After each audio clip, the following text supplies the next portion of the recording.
ఒక పెళ్లి కొడుకు పెళ్లిచూపులకు వెళ్లాడు. పెళ్లికొడుకు తరఫు వారు పెళ్లికూతుర్ని ఏవేవో ప్రశ్నలు వేశారు.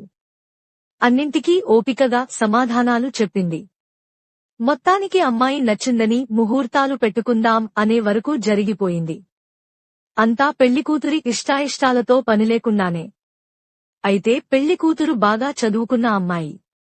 ఆ రోజుల్లో చదువంటే సంస్కృతమే. పెళ్లికొడుకుకు సంస్కృతం బాగా రాదని గ్రహించింది. అతన్ని తిరస్కరించాలనుకున్నది. కారణం చెప్పకుండా వద్దంటే బాగుండదు కదా. పెళ్లికూతురికి గర్వము అని అనుకుంటారు. అందుకని తాను కూడా పెళ్లికొడుకుని 3 ప్రశ్నలు వేస్తాను అని అంది. పెళ్లికొడుకు తరఫువారు ఆశ్చర్యపోయారు. ఇదేమి విడ్డూరం అని బుగ్గలు నొక్కుకున్నారు. సరే పోనీలే, అమ్మాయి తండ్రి ఉద్యోగస్తుడు, బాగా డబ్బు కలవాడు, ఎందుకు వదులుకోవాలని సరేనన్నారు. అప్పుడు పెళ్లికూతురు విహస్య ఏ విభక్తి అని అడిగింది. ఓ సింతేనా, రామశబ్దం నాకు రాదా, అందులో రామస్య ఉంది కదా, ఇది కూడా అలాంటిదే అని. రామస్య షష్ఠీ విభక్తి అయినట్టే విహస్య కూడా షష్ఠీ విభక్తి అని అన్నాడు. ఓహో అలాగా అన్నది పెళ్లికూతురు. రెండో ప్రశ్న వేసింది. విహాయ ఏ విభక్తి అని అడిగింది.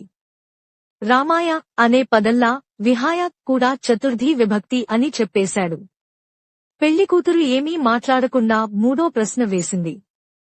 కథం అనే పదం ఏ విభక్తి అని అడిగింది.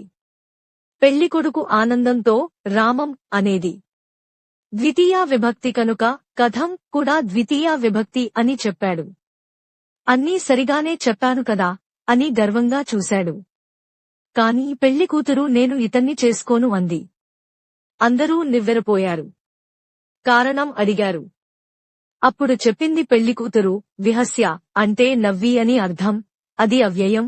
అలాగే విహాయ అంటే వదిలి అని కదా, అది అవ్యయమే. ఇక కథం ఎట్లు అని అర్థం, అది కూడా అవ్యయమే. అవ్యయానికి లింగ, వచన, విభక్తులుండవు. ఇది సంస్కృతంలో సామాన్య సూత్రము. ఇంత చిన్న విషయం తెలియని ఇతనికి నేను భార్యను ఎట్లు కాగలను అని అన్నది. పెళ్లికొడుకుతో సహా అందరూ తలలు దించుకున్నారు. పెళ్లికొడుకు నేను సంస్కృతము బాగా నేర్చుకుని వచ్చి నిన్ను వివాహం చేసుకుంటాను, అంతవరకు నిరీక్షించమని ఆమెను అభ్యర్థించాడు. తర్వాత అతను బాగా చదువుకుని వచ్చి ఆమెను వివాహం చేసుకోవడం, వారిద్దరూ ఆనందంగా కాలం గడపటం జరిగింది. ఇలా సంస్కృత పదాలతో చమత్కారం ఒకరిని పండితుడిని గావించింది.